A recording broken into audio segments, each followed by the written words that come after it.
on enregistre les réunions et on les met en ligne. Du monde qui est en train de se connecter.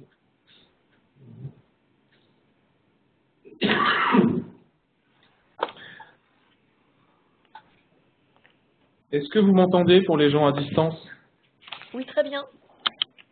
Alors, je crois qu'il y a encore totalement connecté.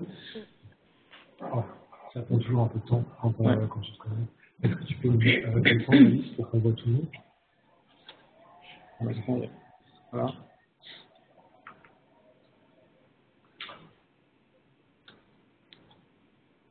Donc, le sprint donc 23, donc on est à la version 2.3.0 d'EasyParse, donc consacré à l'open access. Alors, je vais retirer cette fenêtre pour qu'on voit mieux.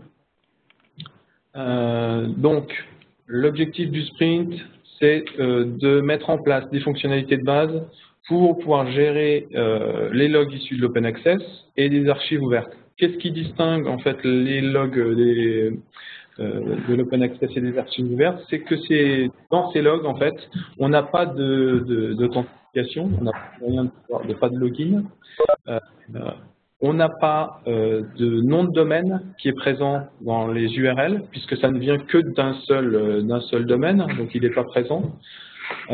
Ces logs aussi, leur caractéristique, c'est qu'elles sont massivement, enfin les sites généralement d'open access et d'archives sont massivement téléchargés par des robots, hein, ils sont interrogés régulièrement, et ça pollue les logs, hein, ça fait ça fait des gros volumes de logs, et qui donnent des consultations qui ne sont pas significatives, c'est pas des consultations d'humains, et donc ça fausse un peu les chiffres, et donc ça c'est une problématique à traiter. Donc les points 1 et 2, on savait déjà les traiter depuis la version 1.4, donc début 2014. On avait un cas d'usage en interne à l'INIS qui était Lara. Et donc, il nous restait par contre à traiter cette gestion des robots. Voilà. On a fait au cours de ce sprint aussi d'autres choses. On a continué le travail de fond de reconnaissance des parseurs. Ce que je voulais dire, oui, je voulais dire aussi ça, on a appris qu'il y a une personne, une américaine, qui va présenter EasyParse dans son établissement à une conférence aux États-Unis parce qu'elle a installé, donc ils utilisent EasyProxy. Alors, il y a une pollution là. Ça arrive pareil, ce matin il y avait 500 appels. Donc, elle a installé EasyParse dans sa bibliothèque, et elle l'a utilisé, et elle va présenter à une conférence les résultats qu'elle a obtenus avec EasyParse. Ça nous fait bien plaisir, surtout que bon, on l'a juste aidé au début quand elle a voulu installer le logiciel, et voilà. Donc ça prouve que c'est installable et utilisable, et que ça a un intérêt même à l'étranger. Voilà. On avait pas mal de points de complexité pendant ce sprint, 150. On tourne autour de 100 habituellement. Le sprint était plus long et on a eu beaucoup de tâches à réaliser. À noter aussi par rapport à ce qui va venir. Donc on a 2 personnes qui arrivent en immersion, qui sont Laurent Racinou et Véronique, qui sont là-bas. Et puis on a, donc ils vont venir pendant à peu près un mois à 50%, et ils vont regarder la consultation, ils vont essayer de consulter les portails et de vérifier que les résultats donnés par EasyParse en termes de consultation sont bien conformes à ce qu'ils font. Donc, contrôle de qualité par rapport aux résultats d'indicateurs qu'on peut obtenir. On a déjà eu des bons résultats avec Sylvie, qui nous présentera tout à l'heure avec des belles courbes, son travail à ce sujet.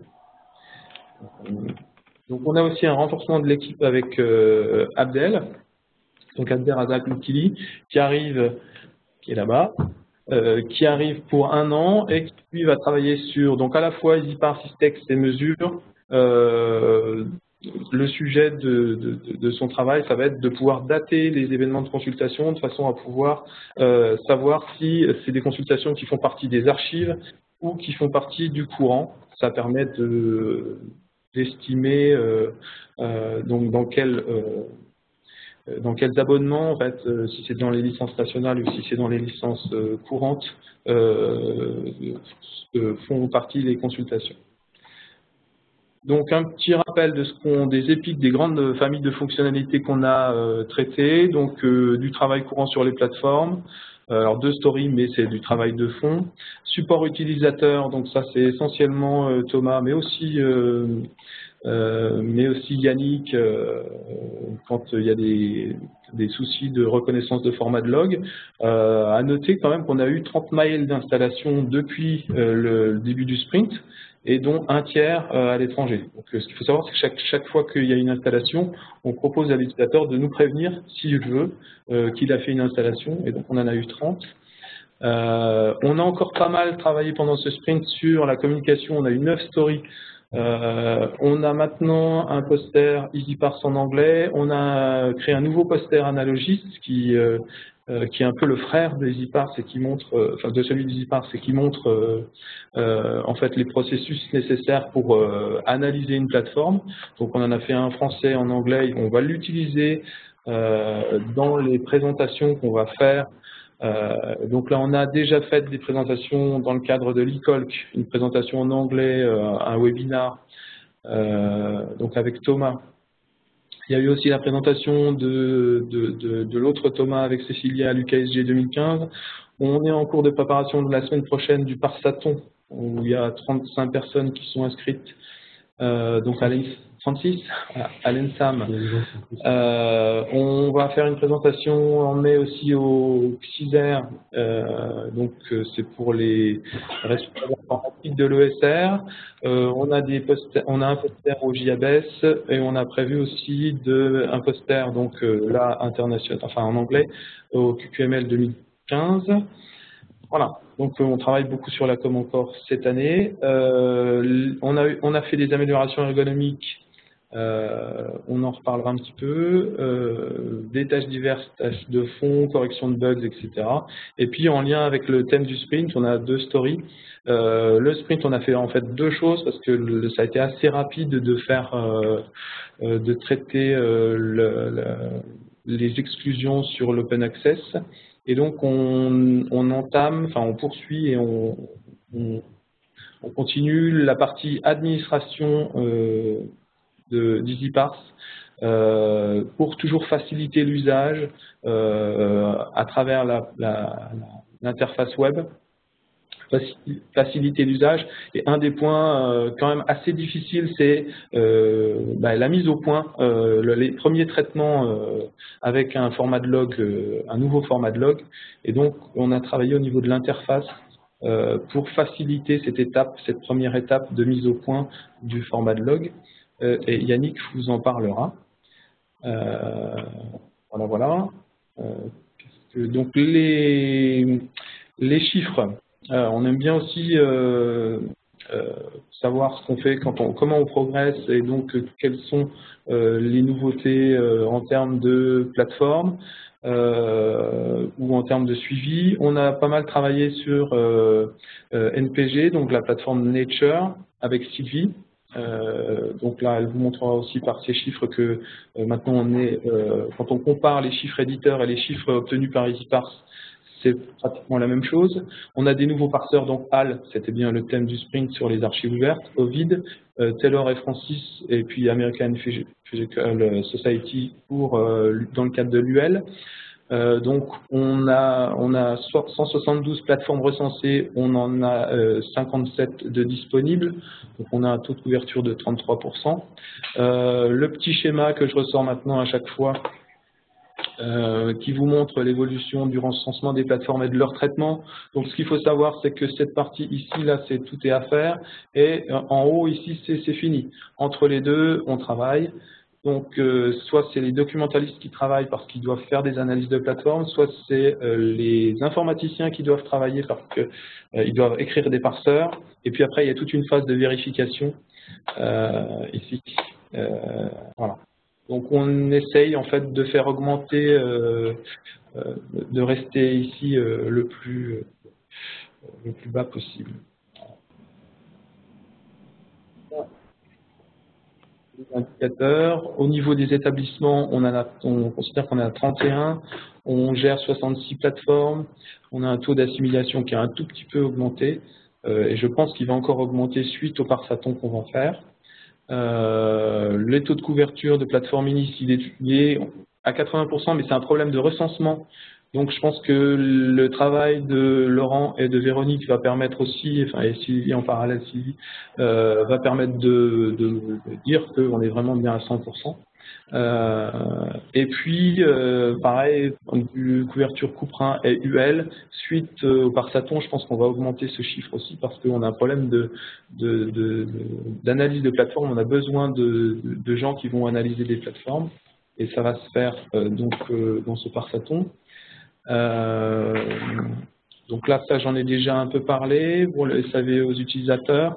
On a été en contact avec plusieurs universités et en particulier, on a été pas mal en contact avec Julien Sicot de Rennes 2 qui a poussé assez loin son installation d'EasyParse puisqu'il a été jusqu'à une mise en production et une mise en ligne avec EasyVis des résultats. EasyVis, on en a parlé, Cécilia et moi en ont parlé à l'UKSG. En fait, c'est un outil qui permet de générer des tableaux de bord assez visuels, assez dynamiques, très sympa. Et donc, c'est une collaboration avec un projet Inis.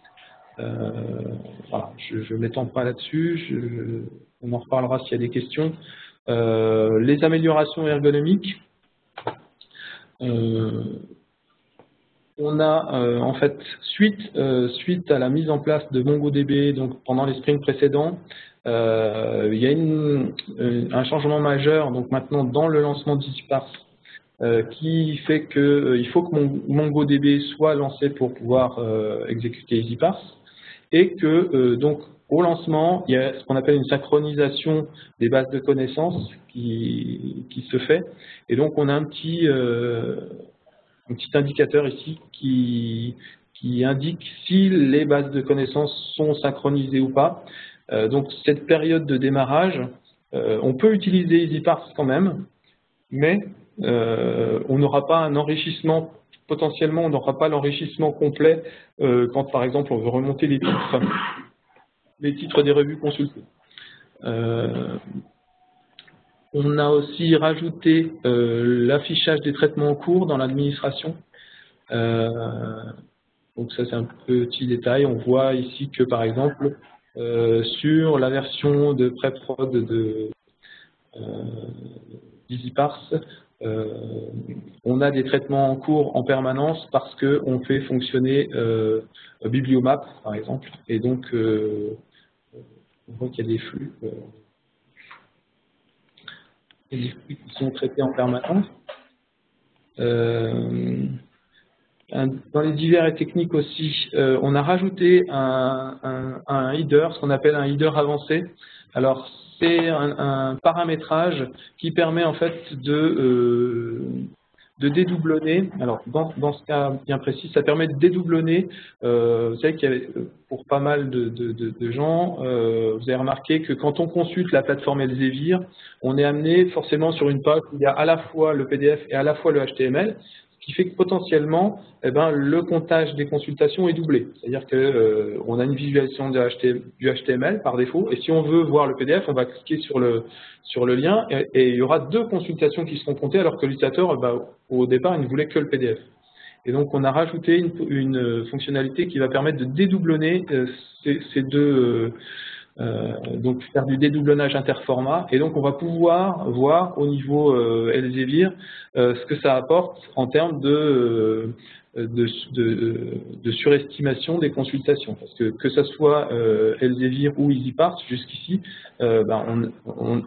EasyParse se cale à des taux de reconnaissance identiques par rapport à ce que fournit Elsevier, sauf qu'il y a ce fait que la conception de la plateforme fait qu'on a potentiellement 2 fois plus de consultations.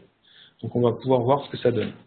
On a fait des notifications de fin de traitement. On reçoit un mail quand on peut paramétrer le EasyParse pour recevoir un mail en fin de traitement. On corrige des bugs. On a corrigé des bugs au niveau des macros, au niveau de Castor.js, donc MongoDB. On a eu des problèmes de bufferisation. Donc là, je vais passer la main à Pascal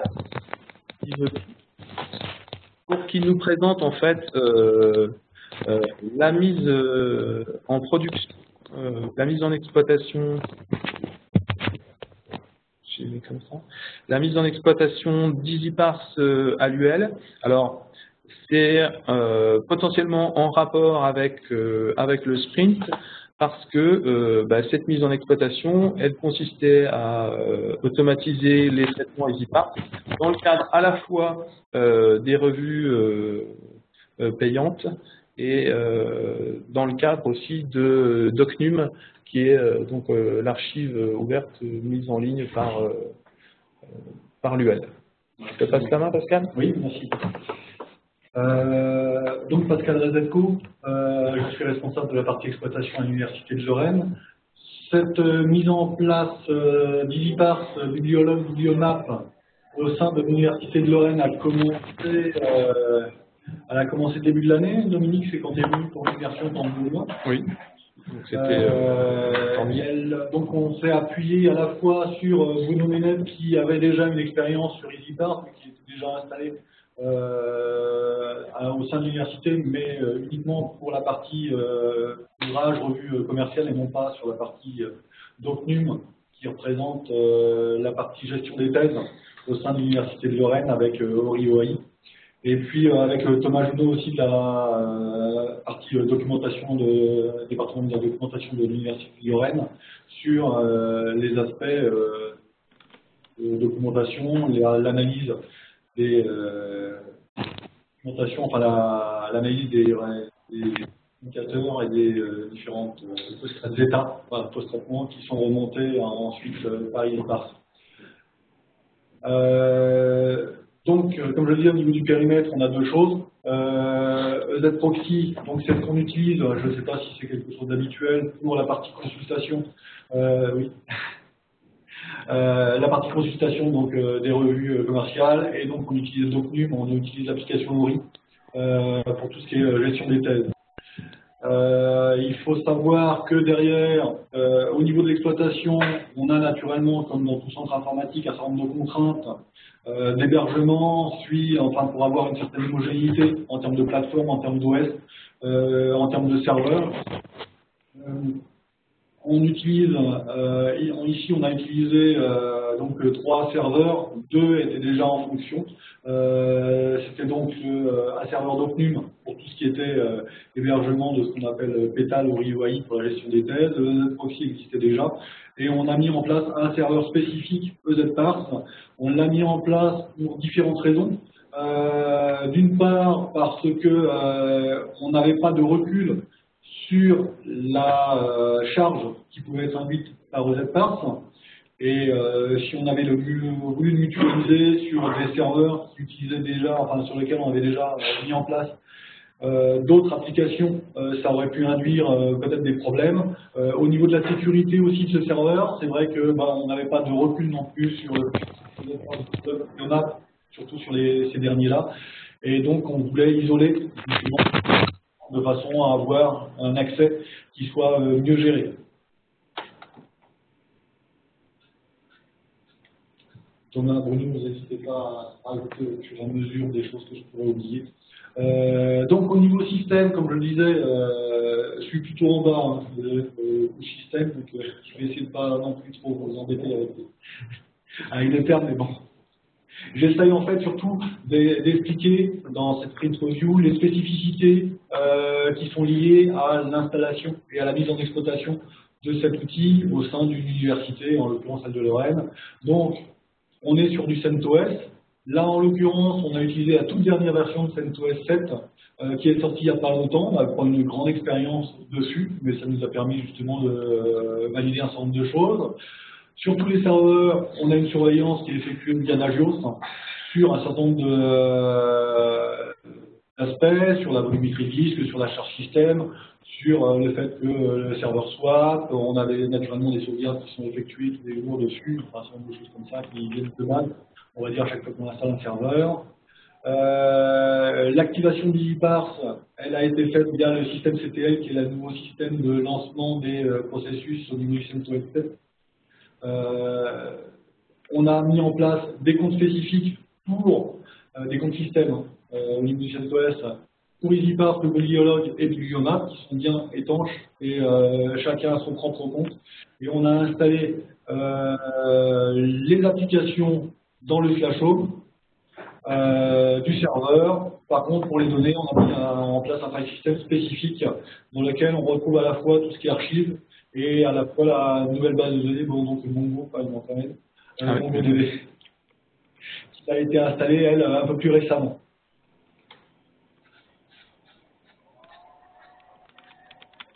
Le schéma. Le schéma. Ben, c'est quoi qu'on a la paternité. Alors, rapidement, l'objectif au niveau de l'Université de Lorraine, comme je vous dis, on a des contraintes.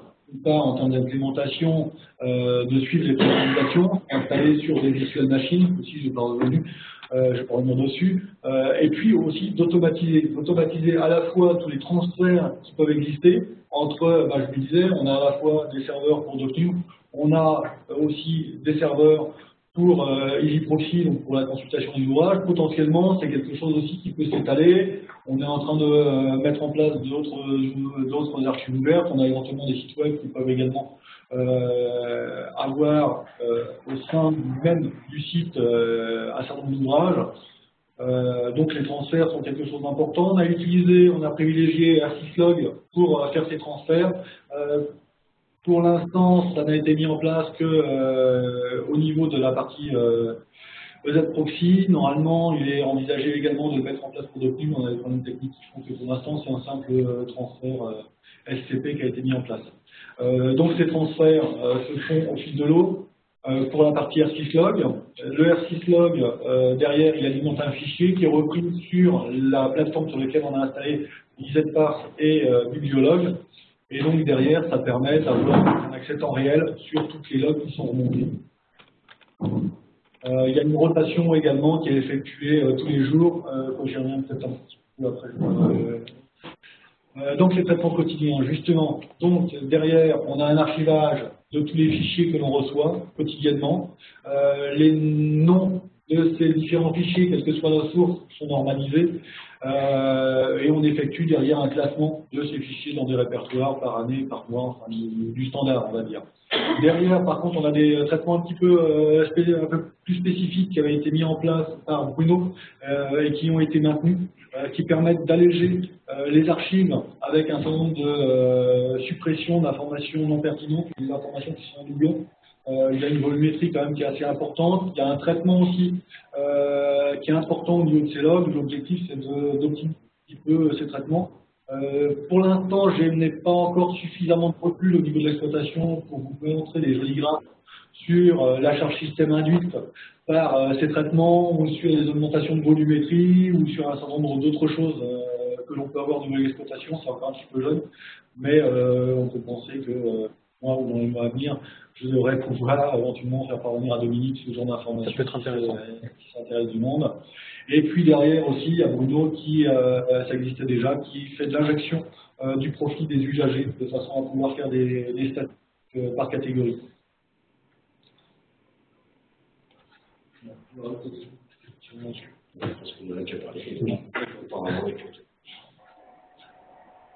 Pour le parsaton, se posaient des problèmes de sécurité aussi, qui ont été levés par le correspondant informatique et liberté de l'Université de Lorraine, en particulier sur la non-diffusion d'informations concernant les utilisateurs et sur les ouvrages consultés justement aussi par ces utilisateurs et sur ce que ça pouvait induire. Donc ça a nécessité ces prérequis, donc quelques contraintes de mise à disposition des logs. En l'occurrence, il existait une instance spécifique de test de Z-Proxy qui avait déjà monté Bruno, que l'on va réutiliser. Et on va remplacer au niveau de Bibliolog l'exploitation du log de production par le log qui est généré justement par cette instance spécifique. C'est vraiment des modifications assez mineures que l'on peut mettre en place et qui permettent justement derrière de ne mettre à disposition que des logs qui seront générés par les personnes qui participent au parcelle. Donc là, il n'y a plus de problème de sécurité par rapport à ça. Ok, eh ben merci Pascal. Je pense que c'était des infos assez intéressantes parce que quand on installe ça in situ, enfin dans notre propre infrastructure, bah, on est habitué au problème, mais quand on installe ça ailleurs, on est confronté à d'autres choses et l'expérience de l'UL était une bonne expérience pour pouvoir justement indiquer à d'autres universités qui voudraient l'installer quels sont les choix que vous avez retenus et donc qui peut les motiver pour choisir les mêmes, pour faire les mêmes choix. Et puis le Parsaton, là, c'est donc la semaine prochaine, c'est mardi, et donc là, ça va nous permettre de pouvoir consulter les logs de l'UL en toute sécurité. Donc, je vais passer la main maintenant à Yannick, qui va nous parler de ce qui a été fait pendant le sprint, donc en ce qui concerne les fonctionnalités ici par la main. Donc, il va vous montrer ce qui a été changé au niveau de l'interface pour justement mettre au point le format de log, le paramétrage du format de log en entrée d'EasyParse. Alors, effectivement, la majorité du feedback qu'on reçoit des personnes en général, c'est on vient d'installer EasyParse, on a réussi à installer EasyParse, mais nos logs ne passent pas. Donc, on fait pas mal de la souris, vraiment du mal. Il ne marche pas bien. Ok, d'accord. Tu ne touches pas. Sinon, tu débranches la webcam. Tu débranches la webcam. Bon, et... c'est bon, je vais faire avec le touchpad. Ça va le faire. Attends, mais vas-y. Merci bien. Ah, c'est mieux. Donc oui, donc la majorité la plupart du temps, quand on aide les gens, c'est au niveau du format de log. Donc on a essayé de faire en sorte de leur faciliter la tâche. Hop. Alors on va vous montrer à quoi ça ressemble. On va prendre une ligne de log qui est juste là. Arrivé, voilà. Alors, on va se connecter. Hop. Ça c'est EasyParse, c'est l'interface d'EasyParse. C'est l'interface d'EasyParse. Et donc jusqu'ici, on avait la possibilité d'envoyer des fichiers ou des lignes de log qu'on pouvait copier-coller. Les lignes de log, ça a été remplacé par cette interface-là, qu'on a appelée concevoir mon format de log, très simplement. N'est-ce pas? Voilà.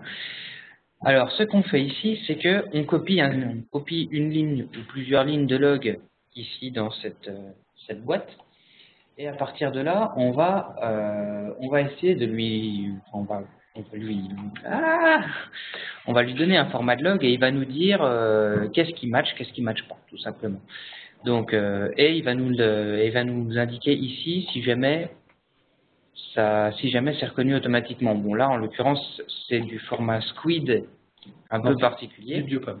Biopam? Oui. Ah, donc du Apache, pardon. Voilà. Alors, il se trouve que c'est un format qu'on a dans les prédéfinis ici. C'est du Toulouse. Voilà. On va faire ça. Alors, voilà à quoi ça ressemble. C'est peut-être un poil plus que je peux augmenter. Voilà.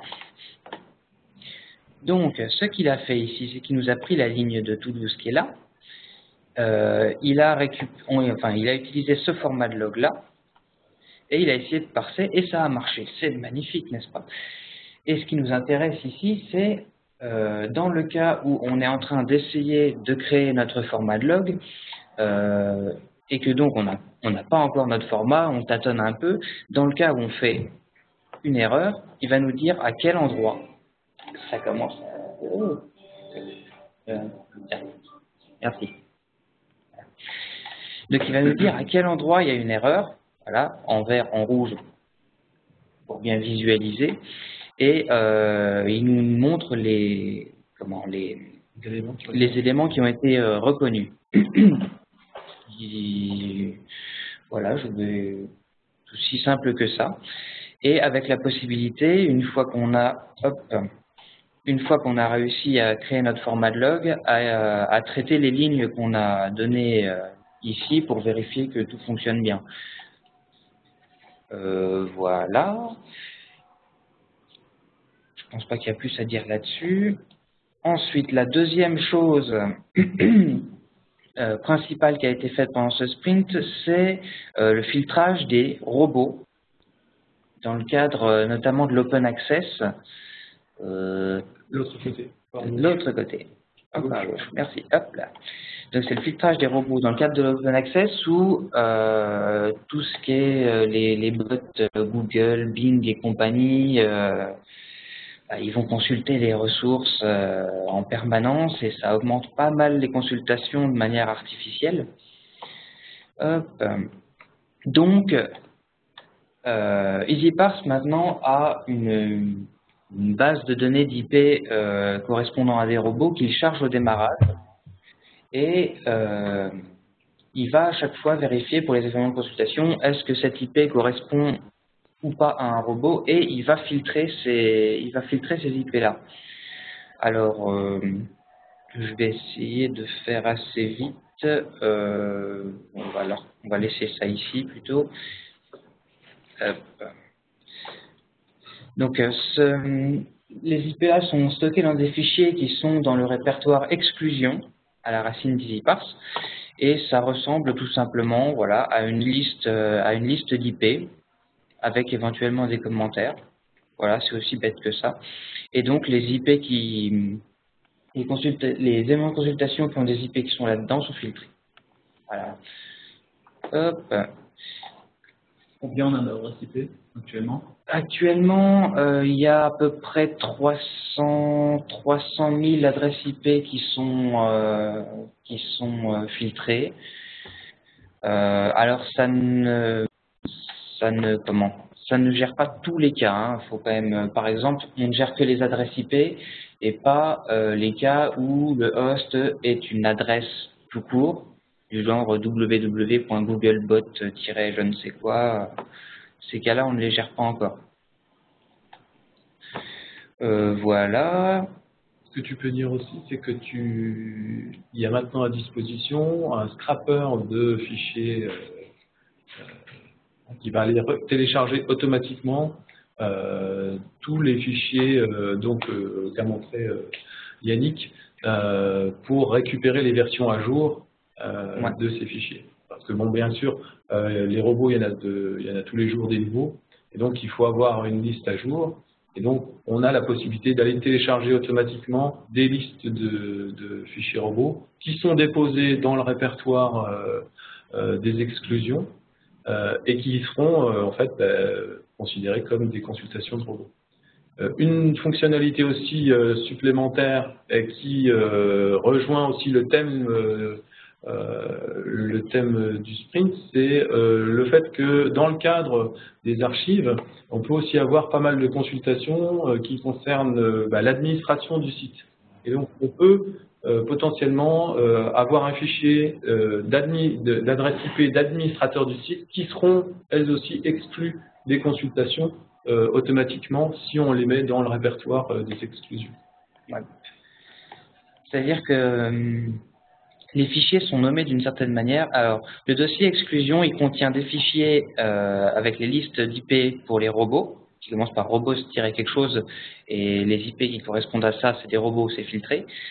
Il y a le fichier host, qui permet de filtrer des IP arbitrairement, et le fichier domain, ici, qui avant se trouvait dans le fichier de configuration d'EasyParse, et dans lequel on peut mettre tous les domaines qui sont filtrés, mais tout simplement parce qu'ils n'ont absolument rien à voir avec des consultations. Voilà, par exemple Google, Google, on sait que c'est rien à voir avec la consultation de ressources électroniques, de Québec. Ça préfigure aussi un travail qui est en cours avec Sylvie. Sylvie qui est en train de regarder par rapport à tous les rejets qu'on peut avoir. En fait, c'est des fichiers, des lignes de log qui se trouvent dans les fichiers de log qui concernent la consultation de sites, de certains sites, genre Google comme ça, mais dont on n'a pas de parseur. Et donc l'objectif, c'est de savoir exactement ce qui est redirigé par l'Easy Proxy, enfin, ou pour le serveur mandataire, et donc de mettre dans des fichiers de ce type, domaine default, donc des domaines exclus, de façon à ne plus avoir de fichiers de rejet et de n'avoir que ce dont on sait pertinemment qu'il doit passer par l'Easy Proxy. Ah oui. Désolé, je suis un peu grand.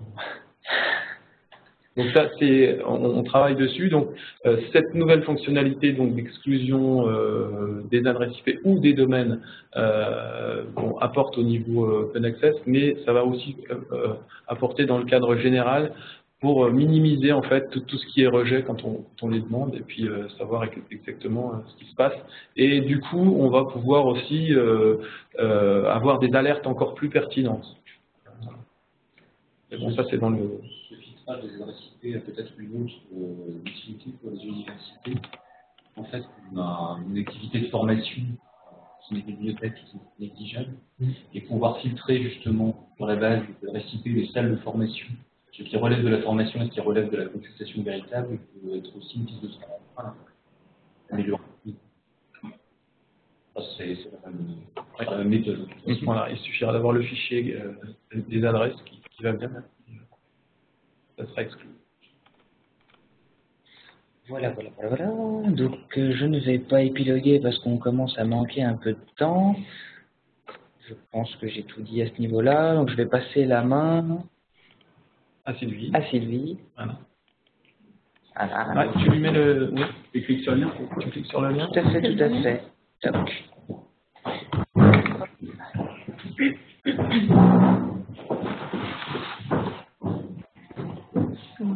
sur le lien.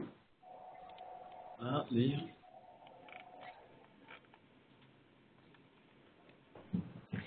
Alors moi, je vais vous parler du travail que nous avons effectué sur la comparaison des chiffres EasyParse et des chiffres fournis par les éditeurs.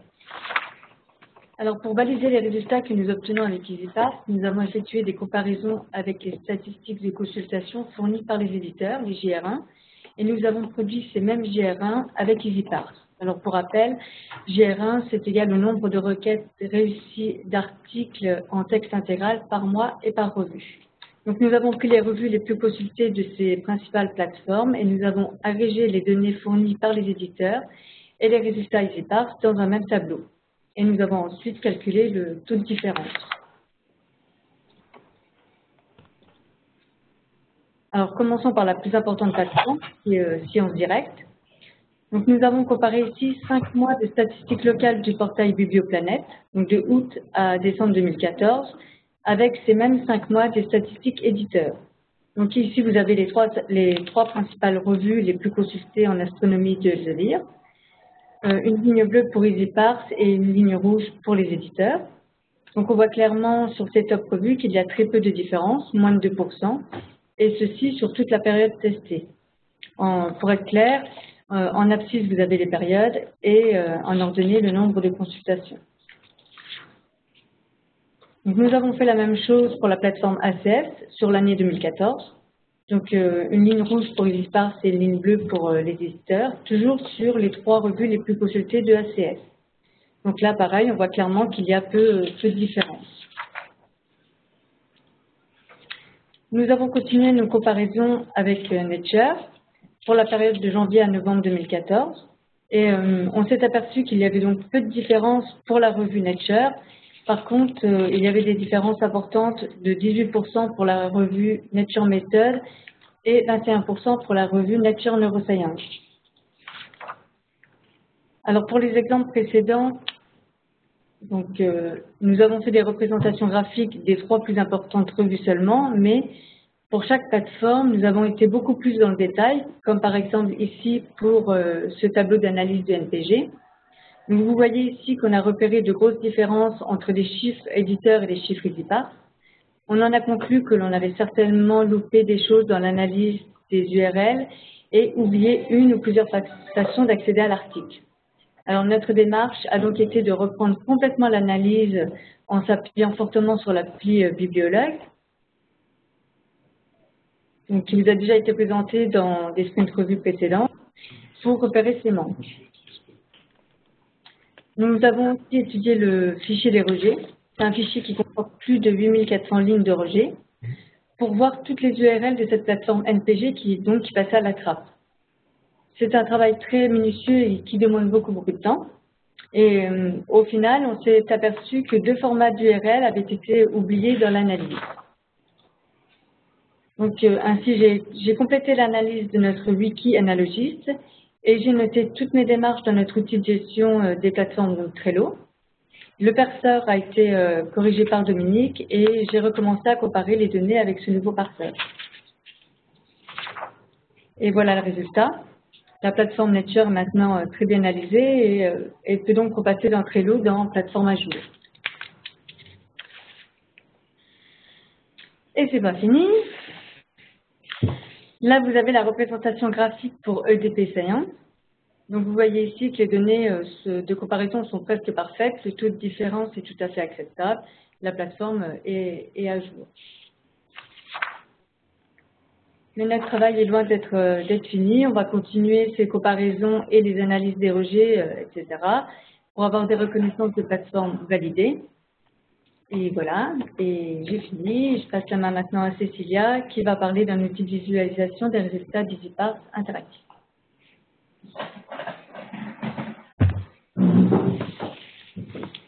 Alors, bonjour, je vous l'avais déjà présenté cet outil il y a 1 ou 2 sprints revues. Donc, pour remettre les choses dans l'ordre, jusqu'à présent, pour traiter les résultats d'EasyParse, on avait Omniscope ou alors les macros Excel ou LibreOffice qui sont très limités et Omniscope qui est très cher et que tout le monde ne peut pas acquérir. Pour présenter les résultats, ben pareil, c'est soit Omniscope et c'est pas toujours facile de fournir des rapports avec la visionneuse. Les gens se perdent dans le dans Omniscope ou tout ça. Et sinon, on fournissait des rapports PDF, donc il y a mieux, il y a plus actuel. Donc ce qui est nécessaire pour nos utilisateurs avec les résultats d'EasyParse, c'était de proposer des rapports dynamiques et interactifs, avec un S, et d'intégrer ces rapports dans des sites web. Donc, pour ce faire, on a travaillé en collaboration avec un autre projet de l'INIST, c'est le logiciel EasyVis qui est développé dans le cadre du projet MADEC. Donc, il est développé à l'INIST, c'est un logiciel libre qui vous permettra de créer vos tableaux de bord avec de nombreuses représentations graphiques. Et en live, ça donne ça. Donc là, vous avez l'exemple d'un tableau de bord de 20 jours du portail ST2I. Donc la première page va vous faire un récapitulatif de toutes les petites analyses qui sont faites ici. Donc ici les dates, le nombre de consultations par date, les week-ends. Les types de consultations sur ce portail ST2I, les formats de consultation, les différentes plateformes consultées avec toujours Client Direct loin devant, les différents domaines, alors les logins des utilisateurs, donc là c'est anonymisé, hein, c'est pas les unités CNRS qui consultent, le top des ISSN des journaux consultés sur ce portail, et puis une représentation graphique grâce à l'analyse IP des événements de consultation EasyParse de géolocalisation. Et c'est anonymisé également, c'est pour ça qu'il y a beaucoup d'Américains. Voilà. C'est pas vrai, en fait, tout est en France. Enfin, beaucoup, mais là, c'est anonymisé. Donc, sinon, pour aller un peu plus dans le détail, ici, quand on va dans chaque catégorie sur le côté, on a des facettes, c'est-à-dire que je vais pouvoir regarder mes dates pour une plateforme, ou pour une autre, ou je peux décider ici avec une autre plateforme de ne prendre que les articles ou que les books, mauvais exemple.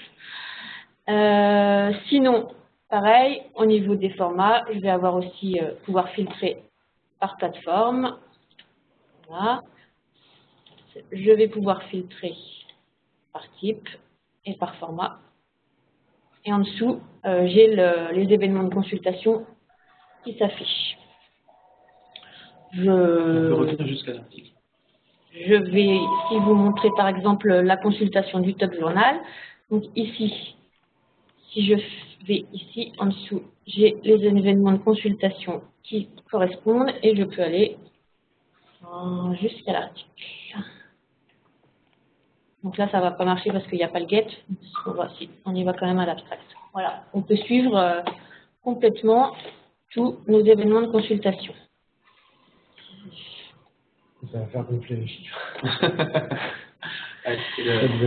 Donc, je pense que c'était très attendu par nos utilisateurs d'EasyParse. Donc, si ça vous tente, il y a toutes les infos sur cette diapo. Vous avez ici le lien vers ce qu'il faut pour tester EasyViz. Vous avez dans le showcase une configuration JSON pour un exemple EasyParse anonymisé que vous pouvez trouver à cette URL-là. Donc, vous prenez vos résultats, vous prenez la configuration EasyParse de base, et si vous voulez la modifier un petit peu, quand on rentre un peu dans le détail, c'est du JSON et on comprend bien comment modifier, comment l'accessoiriser un peu. Et puis, vous visionnez l'utilisation de vos ressources dans votre navigateur web. On a présenté ça avec Thomas à l'UKSG et on a fait un peu de teasing sur Twitter. Et Julien Sicot a tout de suite mordu à l'hameçon, si on peut dire comme ça. Il l'a installé, testé et il l'a mis en route chez lui. Donc voilà, il l'a tweeté hier. On a lancé nos premières routines EasyProxy, EasyParse, EasyViz hier soir et pour le moment ça marche nickel. Donc voilà, vraiment une première utilisation réussie. Donc, ce que j'ai à vous dire, c'est n'hésitez plus, testez-le, parlez-en, et vous avez ici toutes les infos pour contacter l'équipe de ce projet EasyViz, donc le Twitter et les mails des personnes impliquées dans ce projet. Voilà. Super, super.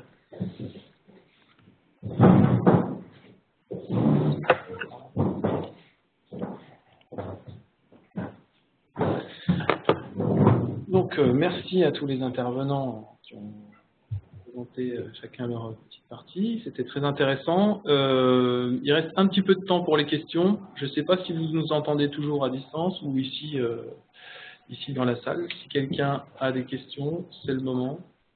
Si on est passé assez vite sur certains points. Oui, moi, Orléans, je veux bien en poser une. Allez-y, on vous écoute. Voilà. Merci pour la dernière présentation, la EasyViz, c'est en effet très, très intéressant. Mais ma question porte sur bien avant, c'est sur la version que vous nous avez montrée d'EasyParse. Tout simplement, chez moi, là j'ai une install locale, et donc j'ai peut-être pas suivi, je viens de faire la mise à jour vers la version bêta pour être sûr, mais je ne trouve pas toujours.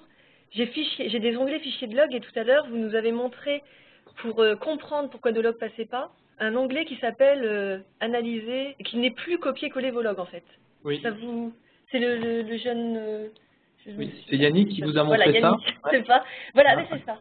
Alors ça, comment, c'est-à-dire, est-ce que j'ai pas la bonne version d'EasyParse chez moi? Alors, je ne sais pas. Alors moi, ce que je vous conseille, c'est, alors je ne sais pas quand vous avez fait votre première installation, mais en fait, il y a eu des changements majeurs quand on est passé à MongoDB. Et donc, ce qu'on conseille, c'est de repartir d'une installation vierge. C'est-à-dire que, voilà, vous repartez d'une installation vierge et alors après, vous vérifiez les prérequis parce que les prérequis ont un peu changé par rapport aux anciennes installations. C'est-à-dire qu'il faut disposer de MongoDB sur la machine. Donc, soit on l'utilise en mode global, c'est-à-dire il est préinstallé et puis il tourne sur le port par défaut, auquel cas il suffit de lancer EasyParse. Il y a des petits messages d'erreur à l'installation si jamais il n'est pas disponible. Donc là, il faut en tenir compte. Ça veut dire qu'on peut utiliser EasyParse, mais on n'a pas l'enrichissement. Et sinon, dans le cas où MongoDB n'est pas disponible au niveau global, on peut avoir sa propre instance MongoDB pour un EasyParse en utilisant un dépôt. On peut s'aider d'un dépôt qui est fait pour, ce qui est sur GitHub, qui s'appelle EasyParse EasyParse Mongo. En téléchargeant ce dépôt, en lançant le config, normalement, ça devrait permettre d'avoir un Mongo dédié à une install EasyParse qui fonctionne. Donc après, il y a possibilité aussi de tester si l'application fonctionne ou pas.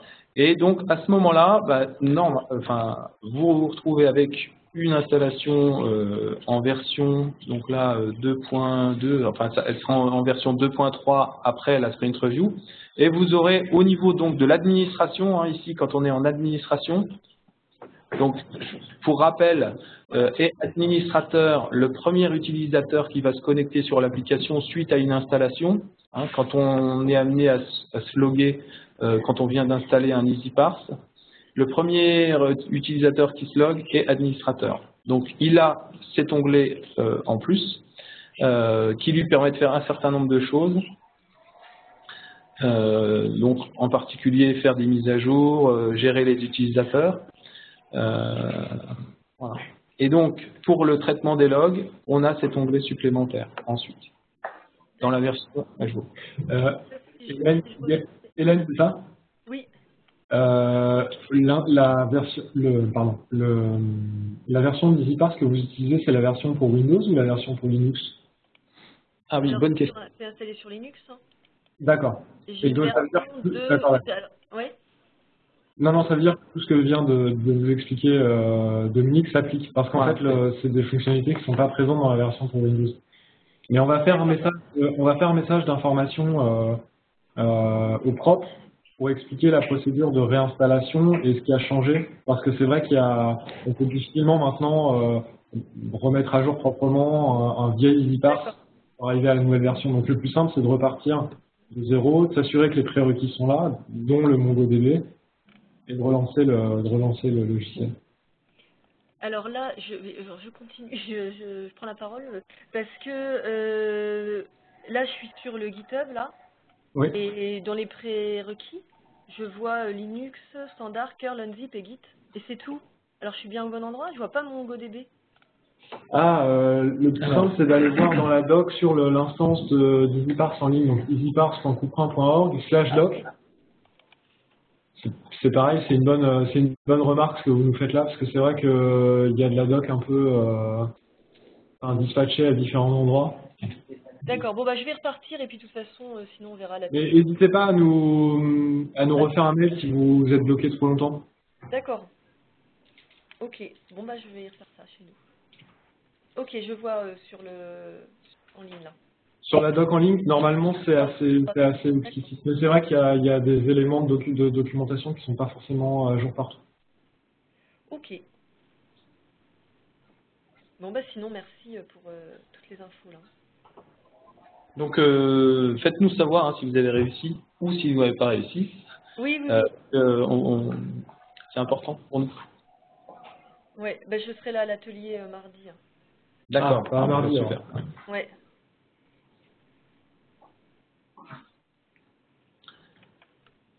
Donc je pense que là on a répondu à la question. D'autres questions? Alors je vais peut-être mettre le chat parce que si. Autour de la table peut-être? Ou autour de la table? Questions? Des remarques? Des idées? Bonjour, c'est Thierry Arena. Bonjour Thierry. Bonjour à tous. Je voulais savoir, j'ai écouté que d'une oreille malheureusement le Sprint Review là. Est-ce que il y a eu un travail qui a été fait avec la plateforme HAL? Oui, alors on l'a très rapidement évoqué. En fait, sur ce sprint, HAL c'était notre cas d'usage un peu solide pour faire les traitements. Et donc, on a eu l'occasion d'une première prise de contact avec le CTSD qui nous ont transmis leur fichier de log sur un mois. On a pu tester le parseur qu'on a mis en place pour HAL. Ça fonctionne. Alors le souci, enfin c'est pas un souci, on n'a pas encore produit de chiffres ou de comparaison parce que le volume des logs qui nous ont transmis est relativement important. Et donc, pour pouvoir faire produire des chiffres comparables, bah, ça demande un travail un peu plus approfondi pour justement traiter une période suffisante pour faire la comparaison. Mais on a initié le travail. D'accord. Donc, de leur point de vue, ils ont l'impression que ça apporte quelque chose par rapport aux statistiques qui sont déjà en mesure de produire eux-mêmes ou des agrégations qu'ils sont capables de faire entre... On en parle avec eux cet après-midi au téléphone. Ah bon, d'accord. Voilà. Bon, bah alors à la prochaine, prochaine sprint review. Merci. À la prochaine sprint review. Ça marche.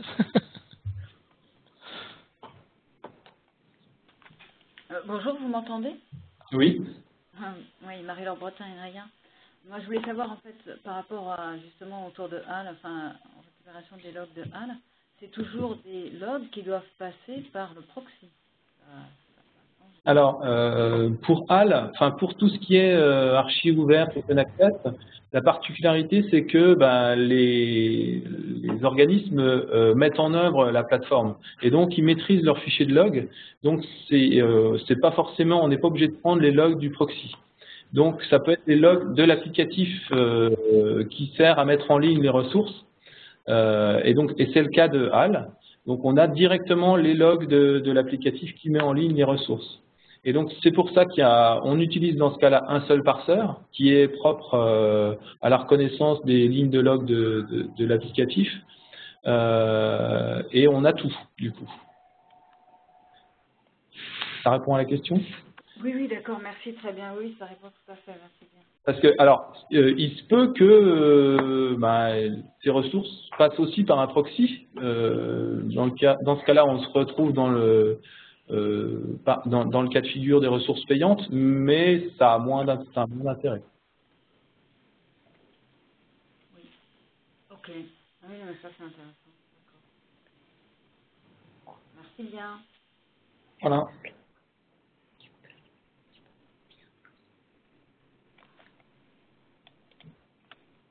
D'autres questions?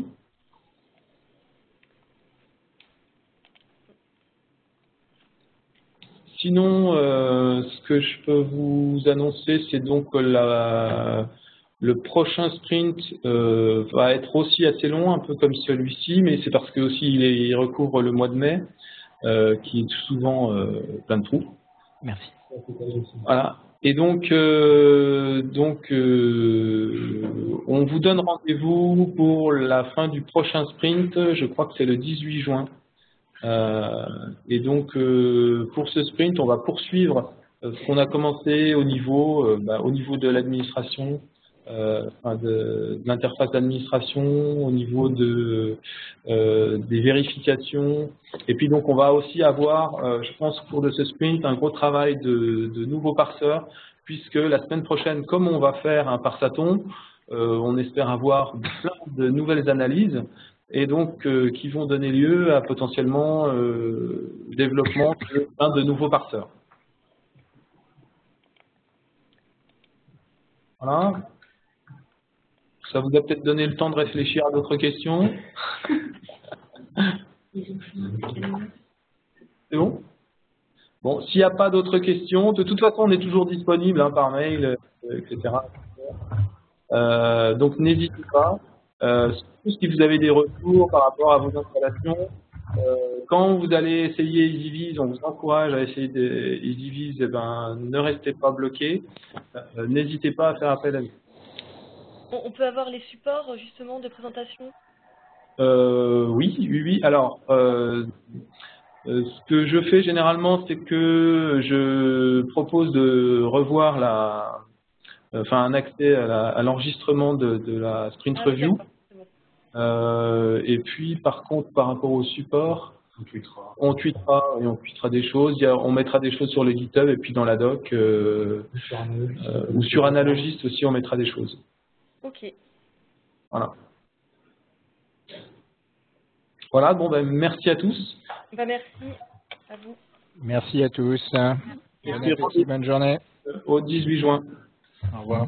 Au revoir. 18 juin. Voilà. Bien choisir des dates comme ça.